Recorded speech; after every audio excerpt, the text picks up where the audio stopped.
Não se preocupem com a louça, temos uma empregada de luxo. Meu filho riu para os novos amigos ricos, me mandando comer na cozinha da minha própria casa. Eu, que sustentava o luxo dele após sua falência, não disse nada. Apenas dei um sorriso gelado e esperei o fim de semana passar. Na segunda de manhã, o celular dele apitou. Ao ler a notificação do banco e a fatura que eu havia acabado de enviar, ele começou a tremer. O jogo tinha acabado de mudar. Eu estava parada na entrada da sala com um prato na mão quando o meu filho disse aquilo. Não se preocupem com a louça, temos uma empregada de luxo aqui em casa. Disse assim, com aquela risada aberta de homem que acha que está sendo engraçado. Aquela risada que ele praticou em anos de eventos corporativos, de brinde em brinde, de sala em sala. Uma risada que foi ficando mais alta à medida que os 4 convidados responderam com sorrisos contidos, sorrisos educados. Aquela risada polida de quem não quer parecer grosseiro, mas achou graça sim, achou graça de verdade. E o Gustavo, meu filho, 41 anos, ex-dono de empresa, atual ocupante do meu quarto de hóspedes, completou o gesto com uma mão estendida em direção à cozinha. Marlene, pode comer por lá. A gente prefere jantar em paz. Gustavo, meu filho, apontando para a cozinha, na minha casa, para mim. Fiquei parada por exatamente 1 segundo, não mais que isso. Porque aprendi, em 35 anos fazendo balanços para clientes que nunca queriam ouvir a verdade dos números, que o silêncio de 1 segundo pode parecer fraqueza para quem não sabe o que está por vir. Então peguei o prato com calma. Sorri. Um sorriso gelado, controlado. O tipo de sorriso que reservo para reuniões onde alguém tenta me empurrar um contrato ruim como se fosse um favor. Disse, claro, aproveitem, com uma voz absolutamente neutra, a voz de Marlene Teixeira Drummond, contadora, sócia, proprietária. Virei as costas e fui para a cozinha. Sentei na banqueta de madeira encostada na bancada, aquela que comprei numa feira de artesanato em Santa Catarina há 12 anos e que ainda está firme porque eu compro as coisas para durar. Pus o prato à minha frente. Comi devagar. Ouvi os sons vindos da sala, o tilintar das taças, risadas em ondas, a voz do Gustavo contando histórias de projetos que ele dizia que estavam em negociação, projetos que eu sabia não existirem, porque sei ler além das palavras. Sei ler o intervalo entre o que se fala e o que se cala. Ouvi a voz da Fernanda, suave, estratégica, aquela voz de quem aprendeu que estar de acordo com o homem certo é um modelo de negócios. E enquanto eu comia, minha cabeça estava trabalhando com a precisão silenciosa de quem passou décadas construindo ordem em cima do caos financeiro de outras pessoas. Estava calculando, estava somando. Estava montando a planilha mais importante que elaborei em toda a minha vida profissional. E não era sobre dinheiro, não apenas sobre dinheiro. Era sobre o que aquele momento representava, numa sequência que começou 7 meses antes e que eu, ingenuamente, tinha permitido que se prolongasse por meses além do que deveria. Porque quando você ama alguém, mesmo que esse alguém seja um filho adulto de 41 anos com arrogância suficiente para chamar a própria mãe de empregada na sala dela, você sempre deixa um tempo a mais, um espaço extra, uma margem de erro que a contabilidade não permite, mas o coração insiste em conceder. Aquela margem acabou naquela noite, com o tilintar de uma taça que era minha, bebida por alguém que eu estava sustentando, no apartamento que construí tijolo por tijolo com minhas mãos calejadas de anos de trabalho honesto. Deixa eu te contar como eu cheguei até aqui, porque você precisa entender o que eu construí antes de entender o que me tentaram tomar. Sou Marlene Teixeira Drummond, 66 anos. Contadora aposentada, mas nunca parada, porque a aposentadoria foi do cargo de empregada, não da capacidade de trabalhar. Ainda sou sócia minoritária da firma Drummond da Caixeta Contabilidade, que leva o meu sobrenome na razão social por decisão do Roberto, meu sócio de 30 anos, que disse que o meu nome era a única parte da sociedade que ele não aceitaria negociar. Divorciada há 19 anos de um homem que era belo, charmoso e notavelmente talentoso em gastar dinheiro que não existia. O divórcio me custou caro em tempo e em dor, mas me ensinou algo que nenhuma faculdade ensina: a diferença entre alguém que produz e alguém que consome. Aprendi a diferença e decidi, naquele ano, que nunca mais confundiria uma coisa com a outra. O apartamento no Moinhos de Vento eu comprei 27 anos atrás. 3 dormitórios, sala de estar com vista para as copas das árvores da rua, cozinha com bancada de granito que mandei instalar quando o dinheiro finalmente permitiu um luxo pequeno. Paguei à vista porque não gosto de dever nada a ninguém, princípio que, como você vai perceber, não é hereditário. Cada metro quadrado daquele apartamento tem uma conta associada, um sacrifício inscrito, um ano de planejamento que precedeu a compra. Quando entrei pela primeira vez com a chave no bolso e não havia mais ninguém para pagar, me sentei no chão da sala vazia, apoiei as costas na parede e fiquei sentada por um longo tempo em silêncio. Era meu, completamente meu. Nenhuma margem de dívida, nenhuma parcela pendente. A sensação era física, algo que pesa nos ombros, desaparece de repente e você percebe que havia esquecido como era não carregar aquele peso. Criei o Gustavo naquele apartamento. Bem, escola boa, viagens de férias, faculdade particular em administração porque ele dizia que queria empreender. Dei o que ele pediu, mas não dei tudo o que ele queria, diferença que ele nunca entendeu e que com o tempo foi virando ressentimento. Gustavo sempre teve aquele talento específico para transformar o que você não deu em evidência, de que você não amava o suficiente. Quando a empresa dele foi bem, por alguns anos, ele mal ligava. Quando começou a afundar, ligava toda semana. A relação com meu filho funciona assim há décadas. Eu sou o porto no temporal e o coadjuvante na bonança.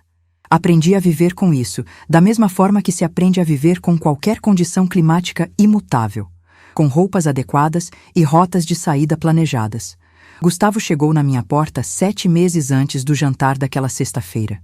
Eram 8 da manhã de uma terça-feira fria de maio, e ele estava na calçada com 2 malas médias, um notebook numa bolsa de ombro e a Fernanda alguns passos atrás, com aquele ar de quem está fazendo uma concessão de imenso custo pessoal ao estar presente naquele momento. Gustavo tinha a expressão certa, contrição calculada, aquela mistura de humilhação que convida pena sem admitir derrota. Disse que a empresa tinha afundado. Disse que os sócios tinham sido desonestos, que o mercado tinha conspirado, que era vítima de uma sequência de circunstâncias que ninguém poderia ter previsto. Eu ouvi tudo. Não interrompi. Não disse que eu sabia, que eu tinha visto os números meses antes, que ele tinha me mandado os balanços pedindo para eu dar uma olhada, e que naquelas planilhas estava escrito, em linguagem que só quem trabalha com contabilidade lê com fluência, o exato roteiro da falência que ele ainda negava publicamente. Viagens de primeira classe para eventos que geravam 0 de retorno documentado. Aluguel de escritório no andar corporativo mais caro do centro, quando poderia trabalhar de qualquer lugar. Contratos de marketing com a empresa da Fernanda. Sim, a empresa da Fernanda, a namorada. Pagos em valores 3 vezes acima do praticado no mercado para serviços equivalentes. Tudo ali, em números, sem sentimento, sem narrativa, apenas a aritmética da má gestão alimentada por vaidade. Eu tinha ligado para ele na semana depois de olhar aqueles balanços. Disse, com o cuidado que a relação ainda merecia naquele momento, que os números eram preocupantes, que precisávamos conversar sobre mudança de rota antes que o buraco ficasse grande demais para tapar. Ele respondeu que eu não entendia o setor de eventos, que eram investimentos estratégicos de longo prazo, que deveria confiar no julgamento dele. Desliguei o telefone. Fui até o computador, abri uma pasta nova, digitei o nome Drummond G. Arquivos e comecei a guardar tudo. Cada e-mail que ele me enviou, cada balanço, cada mensagem pedindo opinião ou conselho que eu dava e que ele descartava com uma resposta de uma linha. Guardei tudo não por maldade, mas porque sou contadora. Porque aprendi que documentos não envelhecem e memórias, sim. Porque sabia, com aquela clareza fria que não é crueldade, é apenas experiência, que um dia aquela pasta ia ser necessária. Quando ele apareceu na porta com as malas, eu abri. Deixei entrar. Disse que podia ficar enquanto reorganizava a vida. Não coloquei prazo. Não pedi garantia formal. Fiz uma única concessão de mãe. Aquele espaço pequeno onde ainda se acredita que o filho vai encontrar o próprio caminho se você deixar tempo suficiente. Mas nunca parei de registrar. Cada transferência que fiz nos 7 meses seguintes, alimentação, conta de luz, água, internet, academia, assinatura de streaming, gasolina, compras de supermercado, uma quantia mensal que ele chamava de ajuda temporária e que eu depositava sem comentário, mas com descrição detalhada no extrato. Cada nota fiscal, cada compra que saía da minha conta e servia ao conforto dele ou da Fernanda, que estava ali quase todos os dias e às vezes dormia no quarto de hóspedes como se fosse o quarto dela. Documentei em paralelo, com precisão, porque sabia que aqueles números precisariam falar por mim quando as palavras não fossem suficientes. Ele raramente agradecia. Às vezes nem aparecia para jantar, mesmo quando eu tinha cozinhado. Trazia a Fernanda sem avisar, usava minha cozinha, minha máquina de lavar, meu estacionamento, meu espaço. Certa tarde, eu estava trabalhando no quarto e ouvi ele no telefone, na sala, descrevendo o apartamento para alguém com a familiaridade de proprietário. É um lugar ótimo, bem localizado, muito bem equipado, boa estrutura. Nenhuma menção de que era meu. Parei de digitar, esperei o silêncio.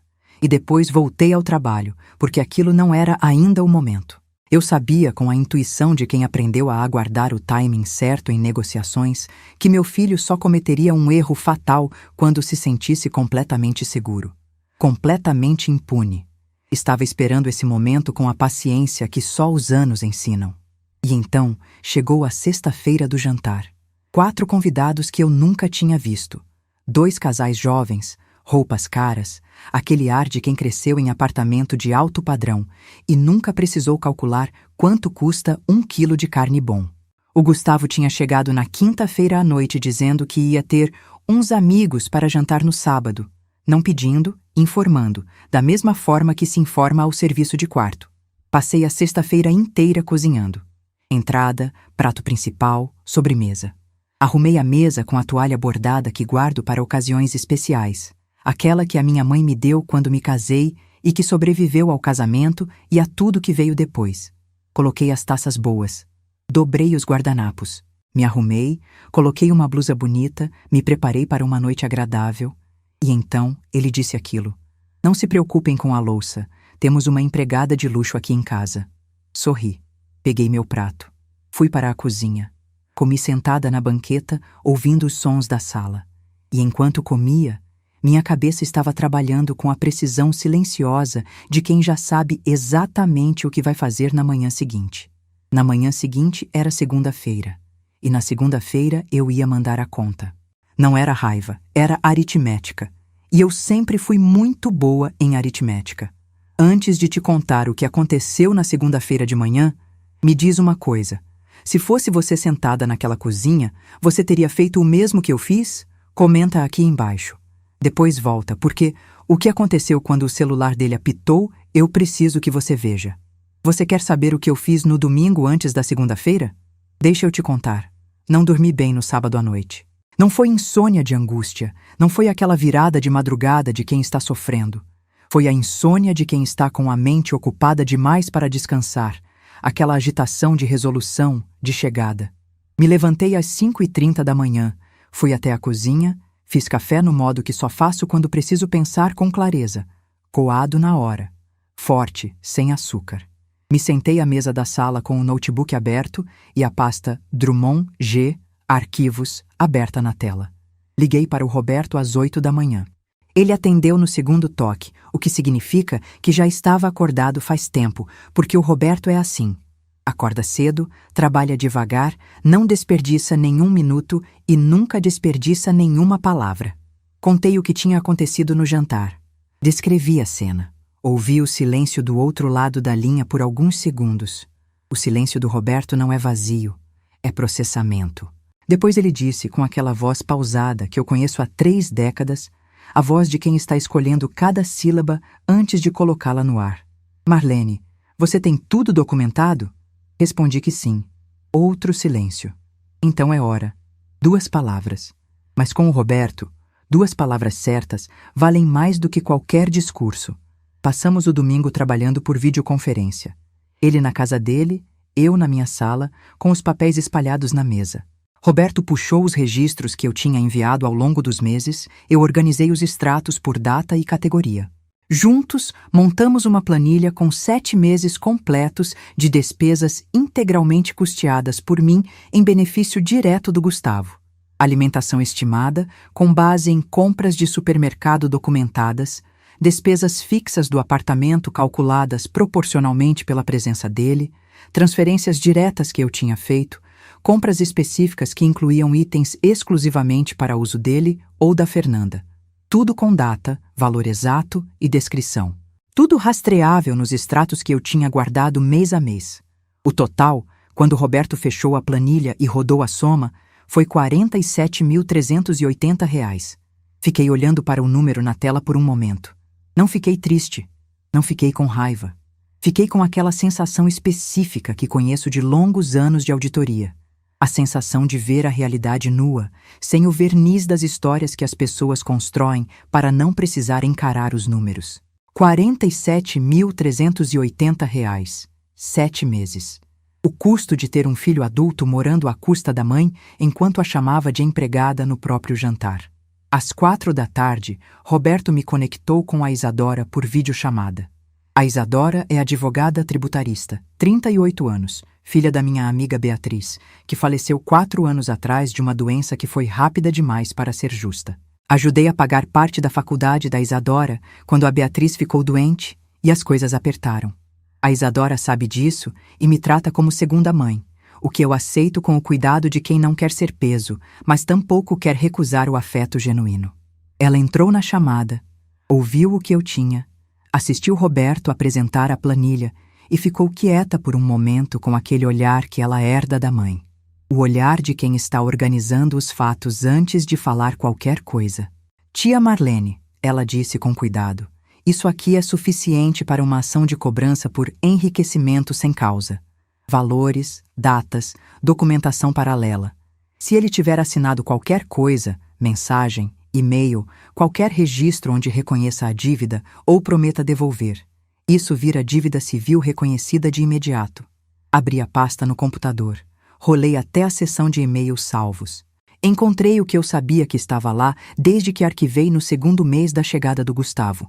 Um e-mail enviado por ele em outubro, assunto sobre as despesas, onde escrevia em 3 linhas que estava ciente do que eu estava custeando, que era uma situação temporária e que, assim que se estabilizasse, devolveria tudo com juros. Curto, informal, sem assinatura de advogado ou formatação jurídica, mas enviado do endereço pessoal e registrado com data e hora no meu servidor de e-mail. Isadora ficou em silêncio por 3 segundos exatos. Depois disse, tia, isso é o documento. É com isso que a gente trabalha. Na segunda-feira de manhã, levantei às 6.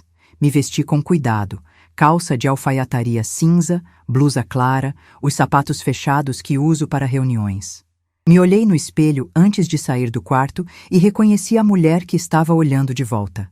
A Marlene que trabalha, a Marlene que decide, a Marlene que não foi criada para comer na cozinha da própria casa. Preparei café. Sentei à mesa da sala com o notebook aberto. O Gustavo ainda dormia. Eram 6h15 da manhã e ele raramente acordava antes das 10 quando não tinha compromisso. Acessei o sistema da firma, carreguei a planilha que Roberto e eu tínhamos finalizado e gerei o documento, uma notificação de cobrança extrajudicial nos formatos corretos, com cabeçalho da Drummond em caixeta Contabilidade, CNPJ da firma, assinatura do Roberto como responsável técnico e da Isadora como consultora jurídica. O valor? R$ 47.380, referente a 7 meses de despesas custeadas pela proprietária do imóvel em benefício do ocupante Gustavo Teixeira Drummond, sem contrapartida formal, sustentado pelo e-mail de confissão voluntária de outubro. No final do documento, uma linha simples, sem drama. Solicitamos manifestação formal em 15 dias úteis. Em caso de ausência de resposta, a matéria será encaminhada à esfera judicial. Anexei os extratos, todos, página por página, mês por mês. Depois, abri o aplicativo do banco. Cancelei as permissões que o Gustavo tinha na conta de despesas domésticas que eu tinha criado para facilitar as compras do dia a dia. Minha concessão prática de mãe, que achava que facilitar o cotidiano era uma forma de ajudar. Bloqueei o cartão adicional que estava no nome dele. Fecha-se a torneira antes de fazer o balanço. Então abri o e-mail e enviei o documento, com confirmação de leitura ativada. O celular dele apitou no quarto. Ouvi o silêncio que se segue a um apito de notificação quando a pessoa ainda está dormindo. Depois o barulho do colchão quando alguém se mexe. Passos no corredor. Gustavo apareceu na porta da sala de pijama, cabelo despenteado, o celular na mão e uma expressão que eu nunca tinha visto nele em 41 anos de convivência. Era uma expressão que ele nunca tinha se permitido mostrar para mim. Era medo. Não o medo performático de filho que errou e vai pedir desculpa com um abraço calculado. Era medo real, físico, o medo de quem viu o chão desaparecer sob os pés sem aviso nenhum. "Mãe", ele disse, a voz ainda rouca de sono. "O que é isso?" Tomei um gole de café antes de responder. Deixei o silêncio trabalhar por 2 segundos. É uma notificação de cobrança. Formal. Com todos os valores que custeei nos últimos 7 meses, respaldada pelo e-mail que você mesmo enviou em outubro. Ele abriu a boca. "Você não pode fazer isso. Eu sou seu filho." Coloquei a xícara na mesa com cuidado, sem barulho. "Exatamente, Gustavo. Você é meu filho, não meu patrão. Na sexta-feira você me mandou comer na cozinha da minha própria casa e me chamou de empregada na frente de estranhos. Então resolvi me comportar como você sugeriu. Empregada manda fatura." Ele ficou branco. Uma palidez que começou na testa e desceu. "Eu estava brincando", ele disse. Olhei para ele com a mesma calma com que olho para um balanço com números no vermelho. Uma calma que não é indiferença. É a acumulação de décadas de lidar com o que é, não com o que se gostaria que fosse. Eu também respondi. "Mas a fatura é real." Gustavo passou horas tentando argumentar. Ficou na sala, foi para o quarto, voltou para a sala, o celular na mão o tempo todo. Eu vi ele ligar para a Fernanda. Ela chegou às 11 da manhã com aquela postura de quem vem mediar um conflito que não a afeta diretamente, mas que afeta muito o estilo de vida dela. Entrou, me cumprimentou com uma voz que tentava soar natural. Sentou no sofá da minha sala com aquele ar de quem tem direito de estar ali. "Dona Marlene", ela começou, com a suavidade estratégica de consultora de imagem que sabe como empacotar mensagens difíceis. "Acho que tem um mal-entendido." O Gustavo ficou muito preocupado. "A família não funciona assim, com cobranças formais, documentos. Isso parece muito agressivo para uma situação que pode ser resolvida em conversa." Olhei para ela com atenção. Isadora sempre diz que meu olhar em silêncio é mais eloquente do que qualquer argumento, e naquele momento escolhi confirmar a teoria dela. Deixei o silêncio durar o suficiente para ela perceber que eu não ia me apressar em responder por consideração a ela. Depois disse: "Fernanda, você jantou na minha casa 3 vezes por semana durante 7 meses. Bebeu meu vinho, usou minha lavanderia, dormiu no meu quarto de hóspedes como se fosse o seu quarto. E antes disso, recebeu contratos da empresa do Gustavo pagos 3 vezes acima do valor de mercado, com dinheiro que não era dele e que contribuiu para a falência que trouxe ele até a minha porta. Você não tem posição nessa conversa, e seria muito prudente da sua parte não tentar criar uma." O silêncio que se seguiu foi diferente do constrangimento social comum. Era o silêncio de quem acabou de entender o tamanho do que a pessoa à sua frente sabe. Gustavo tentou uma última cartada. Me olhou diretamente, com aquele olhar que ele aprendeu a usar desde criança para negociar comigo, o olhar que mistura desafio com apelo. "E se eu não pagar?" Então a Isadora entra com ação judicial em 15 dias, sustentada pelo e-mail que você mesmo assinou. Seu nome vai para protesto, o que vai complicar qualquer tentativa de reconstrução de crédito que você esteja planejando. E enquanto o processo corre, encaminho notificação formal para desocupação do imóvel por encerramento de comodato verbal, prazo legal de 30 dias. Você pode verificar com qualquer advogado que quiser. Ele me olhou por um longo tempo. A Fernanda ficou em silêncio ao lado dele, olhando para as próprias mãos. Depois Gustavo foi para o quarto e fechou a porta sem bater, o que de certa forma revelava mais sobre o estado dele do que se tivesse dado um estrondo. Não tinha força nem para a raiva performática. Naquela tarde, depois que a Fernanda saiu em silêncio e o Gustavo ficou trancado no quarto, sentei no sofá da sala e fui assaltada por algo que não estava no meu planejamento. A dor. Não a dor aguda da humilhação do jantar que eu tinha administrado com frieza calculada. Era uma dor mais antiga, mais funda. Aquela dor que fica depositada nas camadas mais profundas de quem passou décadas carregando situações difíceis sem se permitir sentir o peso total delas. Olhei para a sala, para a mesa com a toalha bordada que eu tinha dobrado e guardado depois do jantar, para o sofá de tecido que está ficando gasto no canto onde eu costumava me sentar para ler, para as janelas com vista para as árvores da rua, aquelas árvores que eu conheço em todas as estações porque moro nessa rua há 27 anos e as observei crescer. Esta sala era minha. Esta casa era minha. E por 7 meses eu tinha comido na cozinha emocionalmente, por assim dizer, guardando o melhor espaço para quem me chamava de empregada. A sensação que tomou conta naquele momento não era de vitória, era de luto. Luto por um filho que eu imaginei que seria diferente. Luto pelo espaço de ilusão que cada mãe guarda, aquele compartimento pequeno onde você ainda acredita que o filho vai amadurecer, vai encontrar o caminho, vai um dia reconhecer o que você fez por ele e ser grato de verdade. Não chorei, porque não tenho mais aquele tipo de choro fácil, o choro que me deixava por horas. Mas fiquei sentada em silêncio por muito tempo com aquele peso nos ombros, que é diferente da tristeza. É a sensação física de uma ilusão que desaparece de uma vez. Dona Celeste me ligou naquela tarde.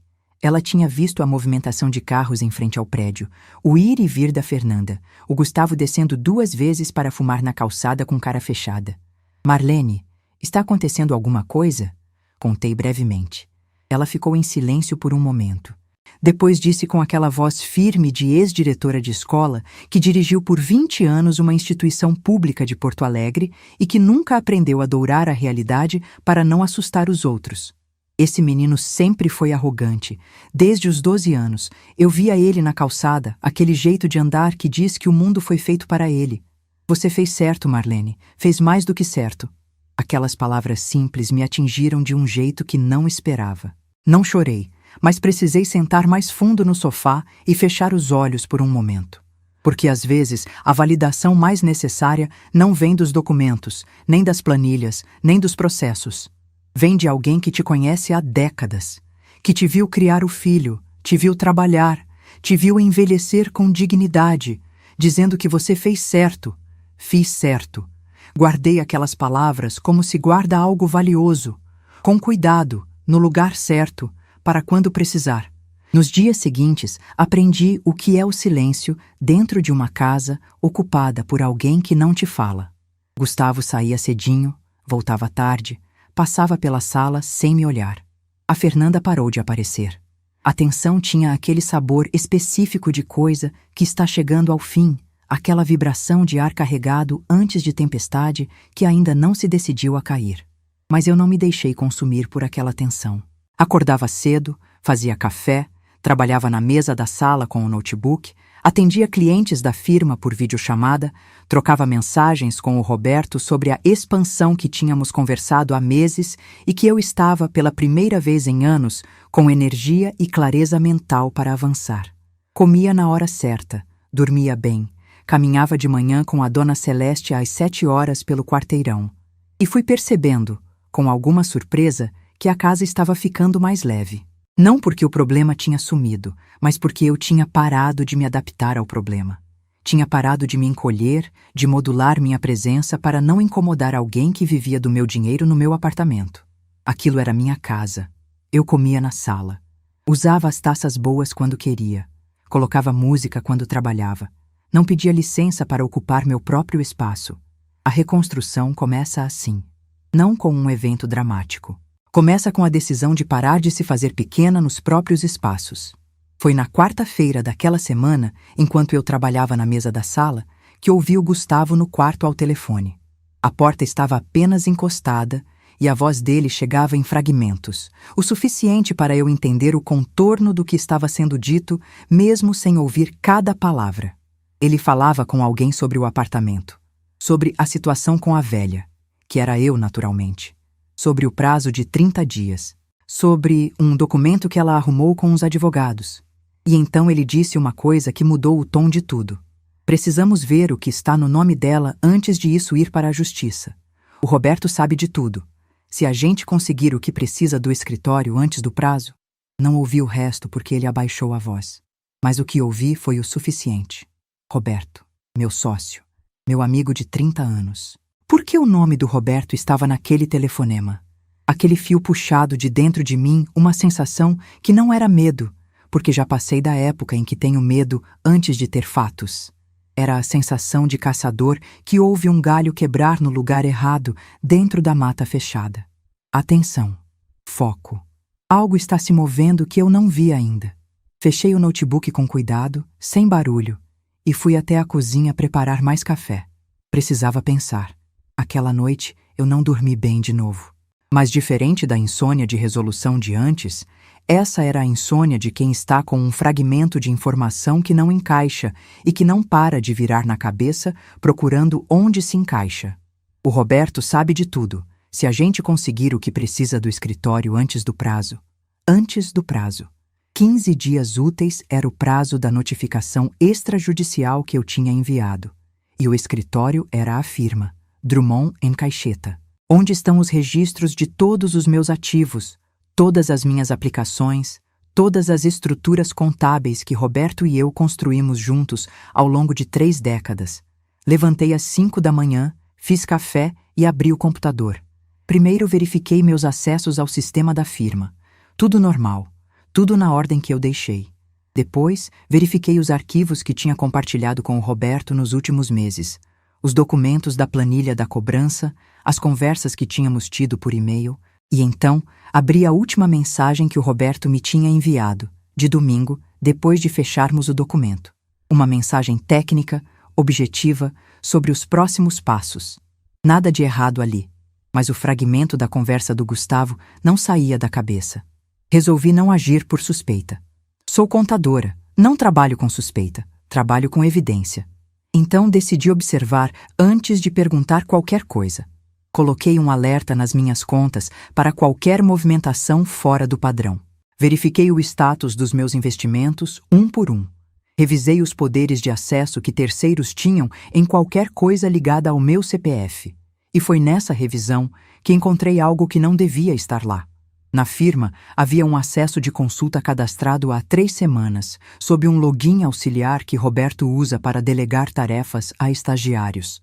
Não era incomum em si. Roberto sempre teve esse acesso. Ele é meu sócio e responsável técnico. O que não deveria estar lá era uma exportação de relatório feita daquele login na semana anterior. O relatório completo de composição patrimonial da sócia Marlene Teixeira Drummond. Imóveis, aplicações, participações societárias. Tudo. Fechei o notebook. Fiquei sentada por um longo momento com as mãos sobre a mesa, olhando para as minhas próprias mãos. Mãos que eu já vi calejadas de anos em que também fazia trabalho físico para complementar renda. Mãos que aprenderam a segurar caneta, teclado, documento e, quando necessário, a própria dignidade quando os outros tentam tirar. Não entrei em pânico. O pânico não ajuda ninguém. Peguei o telefone e liguei para a Isadora. Ela atendeu na 3ª chamada, ainda com voz de quem acabou de acordar. Quando contei o que tinha encontrado, o sono sumiu da voz dela em 30 segundos. Tia Marlene, isso é sério. Um relatório de composição patrimonial exportado sem a sua autorização é acesso indevido a dados confidenciais. Quem exportou esse relatório? Disse o login. Silêncio. Pode ser delegação legítima do Roberto. Mas se o Gustavo teve acesso a esse documento... Ela não terminou a frase, mas eu terminei por dentro. O Gustavo saberia exatamente o que eu tenho, onde está e como tentar chegar lá antes de um processo judicial. Isadora, preciso que você venha aqui. Hoje? Hoje. Ela chegou às 10 da manhã com um notebook, uma pasta e aquele olhar de quem deixou de ser filha de uma amiga para ser profissional sem que eu pedisse. Me abraçou na porta por um segundo apenas, depois foi direta para a mesa da sala. Me conta tudo desde o começo, tia, cada detalhe. Contei tudo, o jantar, a notificação, a conversa que ouvi, o acesso no sistema da firma. Isadora ouviu sem interromper. Tomou notas. Depois ficou em silêncio por um momento, com a caneta parada sobre o caderno, e disse: Eu preciso que você ligue para o Roberto agora, na minha frente. Liguei. O Roberto atendeu ao segundo toque, aquela prontidão de sempre, a voz calma. Marlene, bom dia. Disse que estava com a Isadora e que precisávamos conversar sobre o acesso ao sistema da firma. Houve uma pausa pequena, tão pequena que não notaria se não o conhecesse há 3 décadas. Sobre qual acesso? Descrevi o login auxiliar, a data, o relatório exportado. O silêncio daquela vez foi mais longo. Marlene, ele disse devagar, preciso te explicar uma coisa. O que Roberto me contou durou 20 minutos. Ele falou com cuidado, com aquela precisão verbal que tem quando a situação exige. E eu ouvi sem interromper, porque aprendi que quando alguém importante na sua vida está explicando algo difícil, interromper é dar a eles a desculpa de não terminar. O Gustavo tinha ligado para Roberto 10 dias antes. Tinha dito que queria entender a situação da mãe antes de responder à notificação, que estava preocupado com as finanças dela e que precisava de uma visão geral para poder conversar de igual para igual. Roberto, que conhecia o Gustavo desde que ele era criança, que o viu crescer e que tinha, admitiu ali, uma certa disposição para acreditar no filho da amiga, tinha exportado o relatório apenas para dar uma olhada, antes de decidir se passava ou não. Mas antes de passar para o Gustavo, Roberto foi enfático nesse ponto, tinha ligado para o Gustavo de volta e dito que não podia fazer isso, que era informação da sócia e que precisaria da minha autorização. E não tinha passado o documento. Marlene, eu cometi um erro ao exportar sem te avisar primeiro, mas o relatório não saiu da minha máquina. Posso mandar o log do sistema agora mesmo se você quiser. Isadora, que estava ouvindo pelo alto-falante, anotou alguma coisa. Depois disse: Roberto, a gente vai precisar desse log sim, e de uma declaração formal de que o documento não foi transmitido. Roberto enviou o log em 15 minutos. Isadora analisou, confirmou. O relatório tinha sido exportado, ficado no computador do Roberto por 6 dias e deletado sem transmissão. O Gustavo não tinha conseguido o que queria por esse caminho, mas o fato de ter tentado me dizia tudo o que eu precisava saber. Tia Marlene, Isadora disse, fechando o notebook. O Gustavo tentou mapear o seu patrimônio antes de responder à notificação. Isso muda o caráter da negociação. Ele não estava avaliando se pagava. Estava avaliando se você tinha como forçá-lo. Aquilo ficou no ar por um momento. O que você quer fazer? Ela perguntou. Olhei para a janela, para as árvores da rua que eu conheço há 27 anos. Quero saber tudo o que ele fez nesses 7 meses que eu não sei ainda, respondi. Não só o que eu documentei, o que ele movimentou, com quem ele falou, o que a Fernanda recebeu de verdade e como. Isadora assentiu com aquele olhar sério de quem já está organizando os próximos passos. Então vamos trabalhar. O que se seguiu foram 10 dias de investigação silenciosa, que eu nunca descreverei completamente, porque parte das informações continua protegida por sigilo profissional. Mas vou te contar o suficiente para você entender o que estava por vir. Isadora puxou o histórico societário da empresa da Fernanda, a consultoria de imagem. O que encontrou era, nos termos dela, irregular de um jeito que não é coincidência. A empresa tinha recebido, ao longo de 18 meses antes da falência, pagamentos regulares da empresa do Gustavo em valores que totalizavam R$224 mil por serviços de consultoria cujas entregas não constavam em nenhum contrato com escopo definido. Informal demais para ser acidental. Formal demais, com emissão de notas fiscais regulares, para ter sido feito sem planejamento. Isadora também encontrou que em 2 desses pagamentos, uma parte do valor tinha saído da empresa da Fernanda para uma conta corrente em nome de uma terceira pessoa. O nome de uma prima da Fernanda que não tinha relação documentada com nenhuma atividade comercial entre as 2 empresas.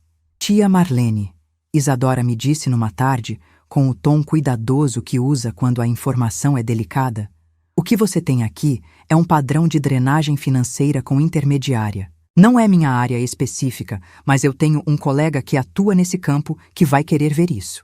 Eu soube naquele momento que o que tinha começado como uma cobrança extrajudicial de R$ 47.000 estava prestes a se tornar algo consideravelmente mais sério. Enquanto Isadora investigava, eu continuava minha rotina com deliberada normalidade. Acordava, caminhava com Dona Celeste, trabalhava, jantava sozinha com a toalha bordada na mesa da sala.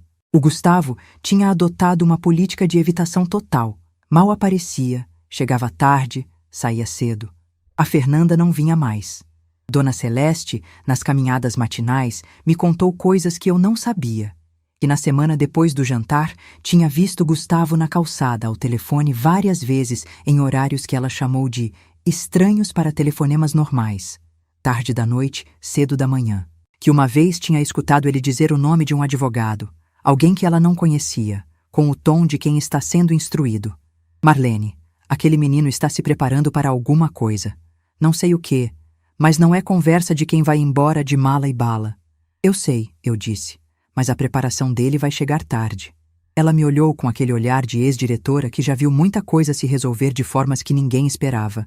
Você já tem o que precisa? Respondi que sim. Então é só questão de tempo. Assentiu para a árvore na calçada, como se estivesse encerrando o assunto de uma vez, e continuamos caminhando. Na quinta-feira da segunda semana, Isadora me ligou às 6 da tarde com a voz que usa quando tem uma notícia que muda a equação. Tia, o colega especialista revisou o material. A estrutura de pagamentos da Fernanda para a conta da prima configura, na avaliação dele, indício de simulação negocial para ocultar remuneração. Não é garantia de conclusão judicial, mas é suficiente para uma representação formal que vai precisar de resposta. Fiz uma pergunta objetiva.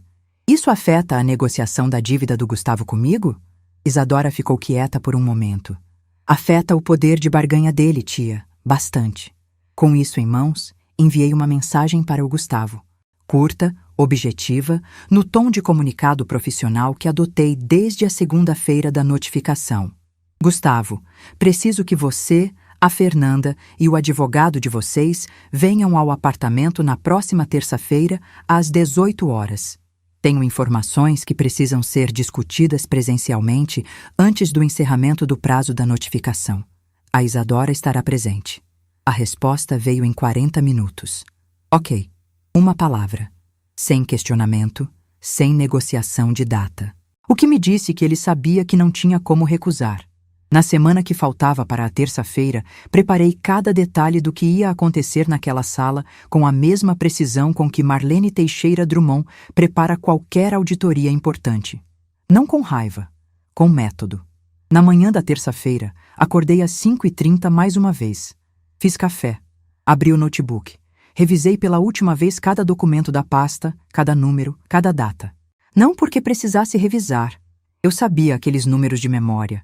Como sei os balanços dos clientes que acompanho há anos, porque números que importam ficam gravados numa camada diferente da memória.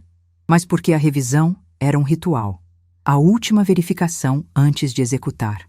Às 9 da manhã, o Roberto chegou. Entrou, colocou a pasta dele sobre a mesa, me olhou por um momento e disse apenas: "Você está bem?" Respondi que sim. Então vamos.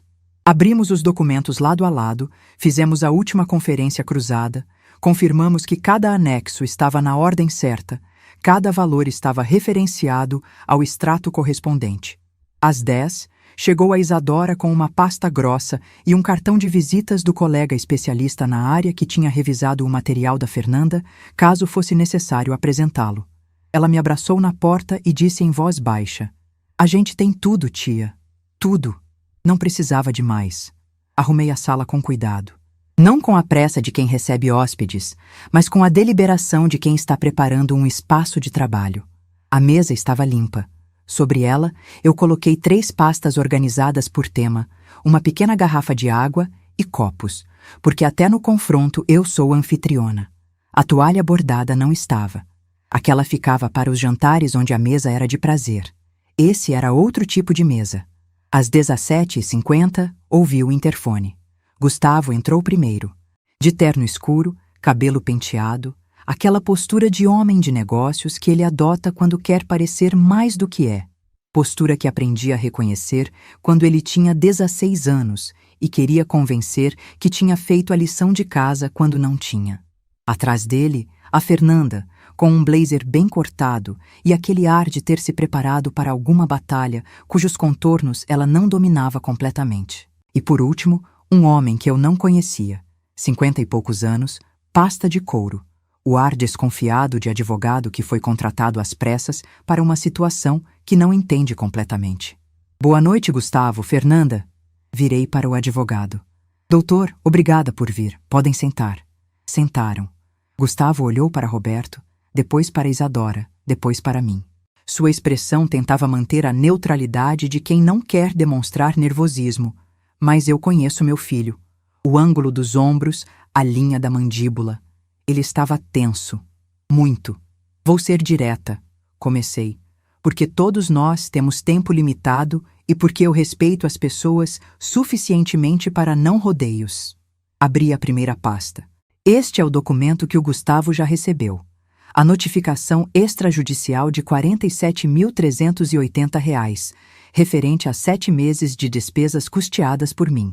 Cada item está documentado com data, valor e comprovante. O e-mail de outubro, onde o Gustavo reconhece voluntariamente a dívida e promete restituição, está anexo como documento 1. Gustavo abriu a boca. Fechou. O advogado dele tentou intervir. Dona Marlene, sobre esse e-mail, há questões de contexto que precisam ser consideradas. Doutor, eu disse, com o mesmo tom que uso para interromper clientes que tentam justificar irregularidades contábeis.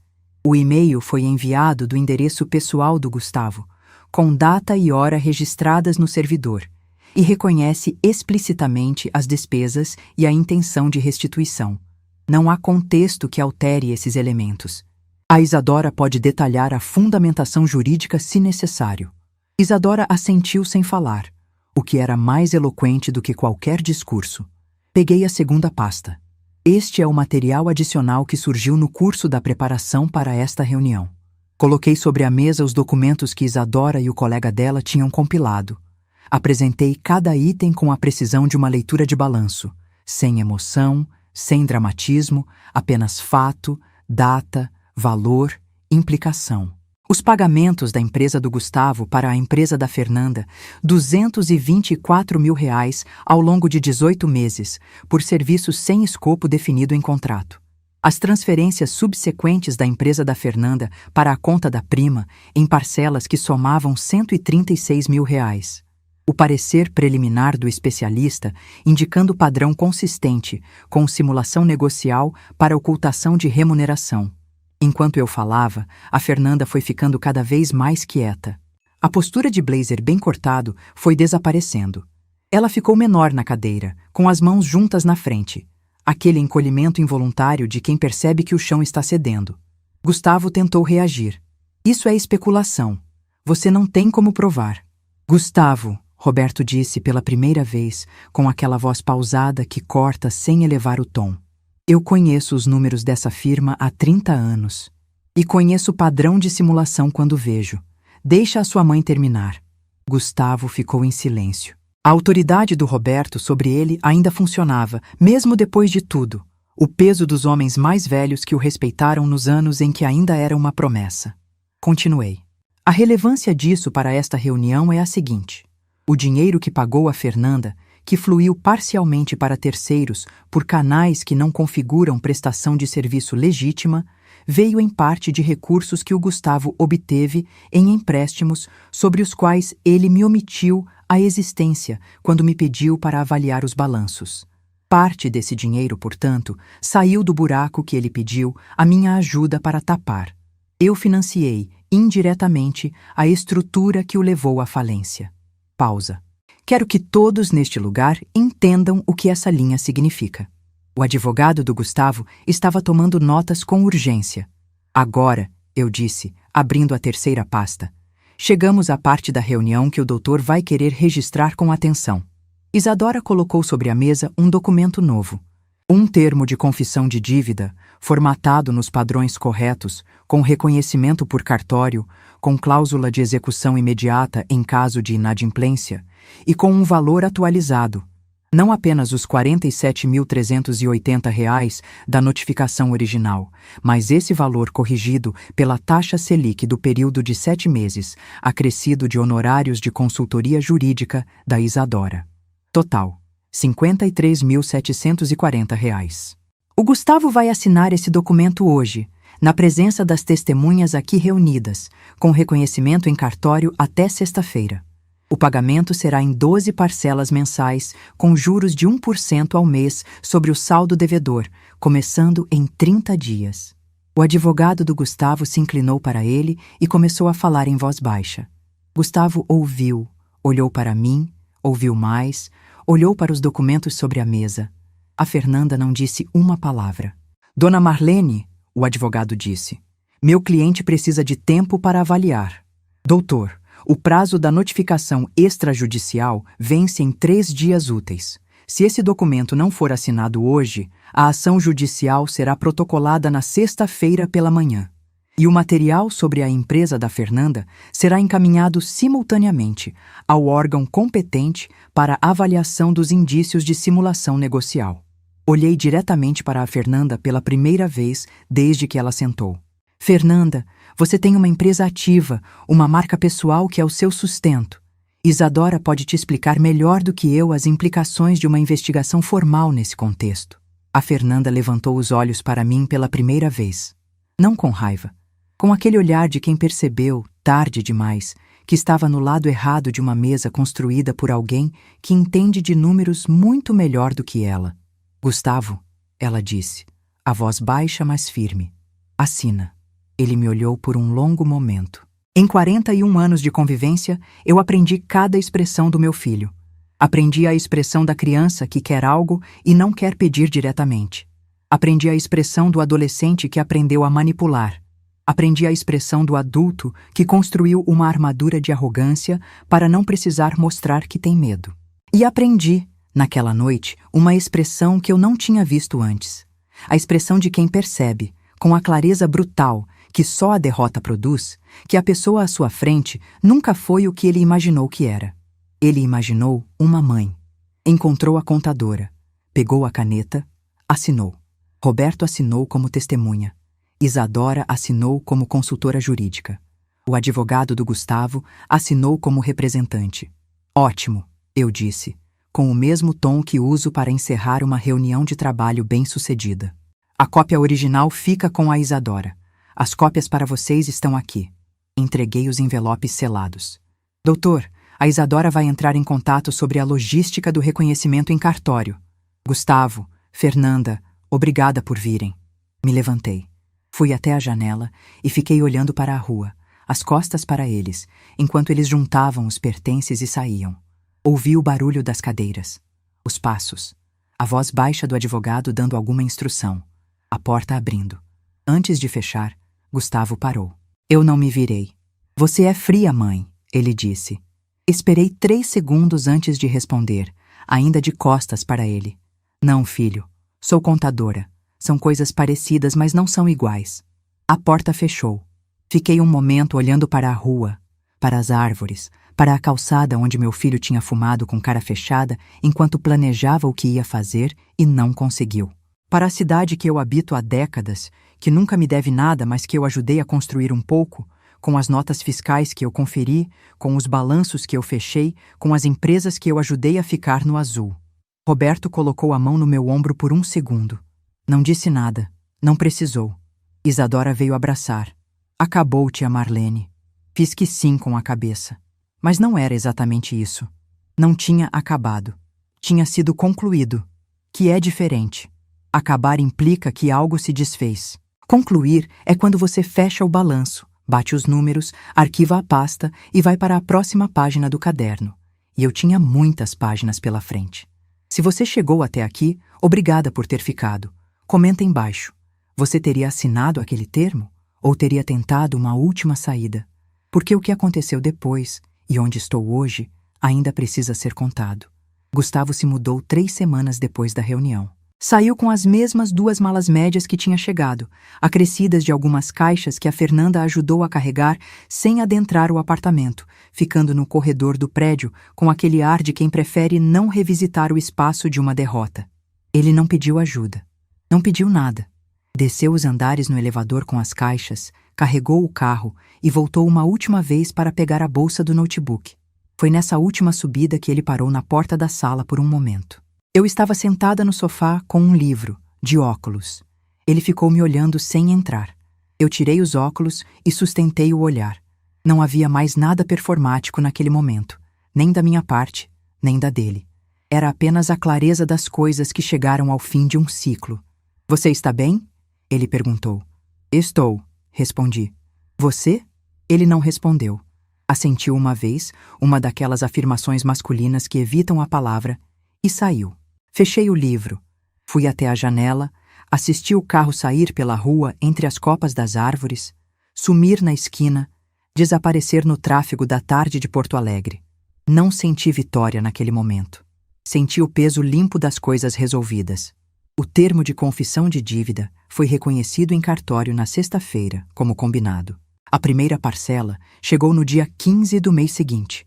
Uma transferência de R$ 4.478,33, exata até o centavo, o que me disse que ele tinha consultado a Isadora sobre o cálculo correto ou que o advogado tinha feito isso por ele.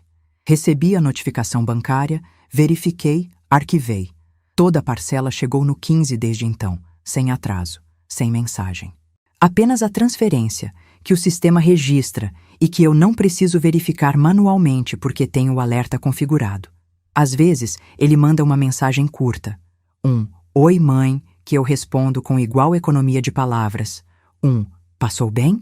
Nas datas de feriado que eu respondo com "Passei você?" Não rompemos. O fio existe, mas não é mais o fio de uma dependência que eu sustentava às minhas custas. É o fio fino de uma relação que foi reescrita nos meus termos e que pode crescer de outro jeito, se ele um dia decidir cultivá-la com honestidade. Não aceito pedido de desculpa que não venha acompanhado de mudança visível. Palavras eu já ouvi suficientes.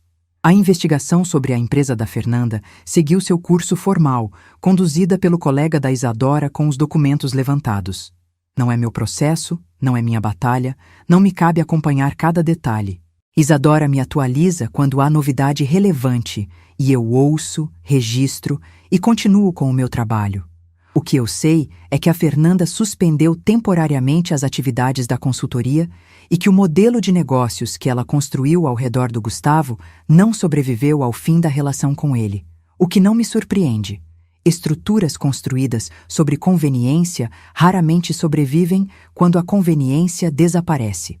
O Gustavo e a Fernanda estão num apartamento alugado no bairro Petrópolis, menor do que o dele era antes da falência.